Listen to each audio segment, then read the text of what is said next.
High above the sea, in the wide open sky where clouds float like forgotten dreams, Captain Elias Hart flew a small weather plane for the Coast Guard. His job was simple: check the skies, read the winds, and report back. But his life was quiet, empty, until the day he saw the first postcard. It was taped to the side of a weather balloon, flapping like a flag. At first, he thought it was a joke. The message was written in blue ink, carefully printed. To whoever finds this, do you ever get lonely up there? I do, down here. M. Elias smiled. He kept the postcard in his flight journal. A week later, another one came, then another. They were messages from someone named M, short, poetic, full of questions. The waves today look like they're breathing. Do clouds ever get tired of being heavy? I think seagulls are sky pirates in disguise.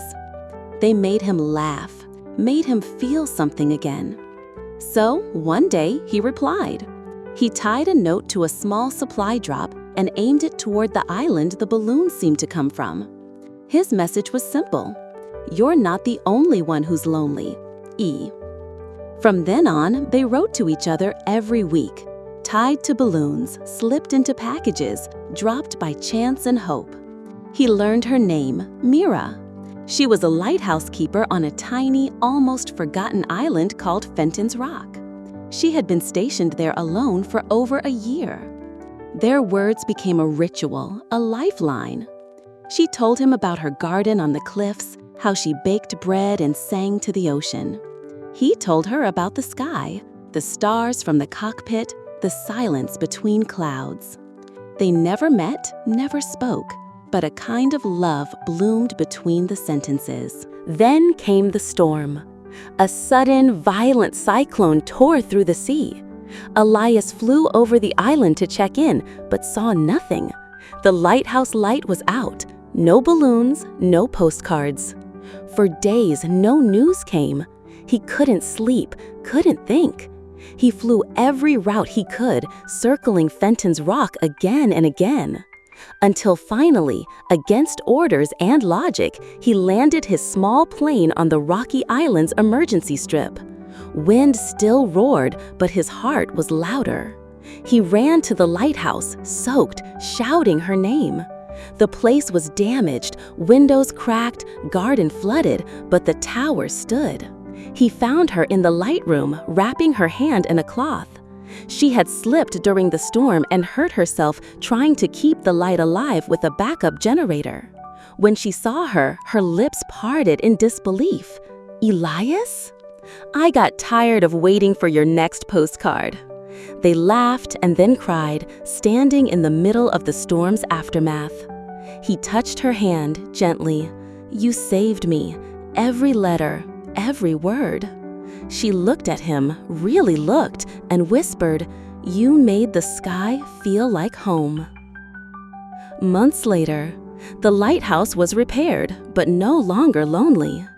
Elias moved to Fenton's Rock and began writing weather reports from the shore.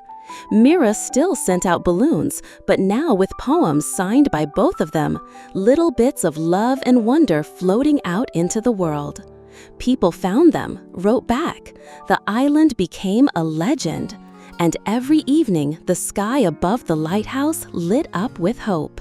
Because once upon a time, two strangers reached out with postcards and found each other. A rhythm that only the ocean could know. Your hand in mine as the tide pulls away. We drift together at the edge of the day. Do clouds ever get tired of being so heavy? Do they wish to fall and find something steady like me and you beneath this open sky? Loving you feels like learning to fly.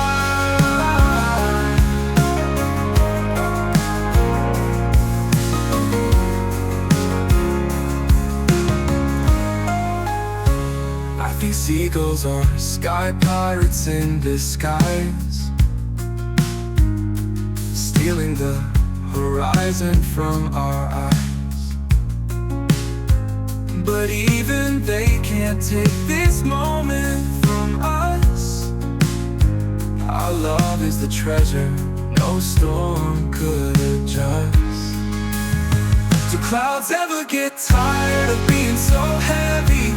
Do they wish to fall and find something steady like me and you beneath this open sky?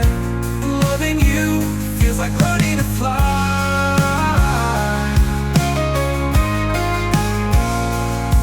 I think seagulls are sky pirates in disguise, stealing the horizon from our eyes, from our eyes. But even they can't take this moment from us. Our love is the treasure no storm could adjust. Do clouds ever get tired of being so heavy? Do they wish to fall and find something steady like me and you beneath this open sky? Loving you feels like learning to fly.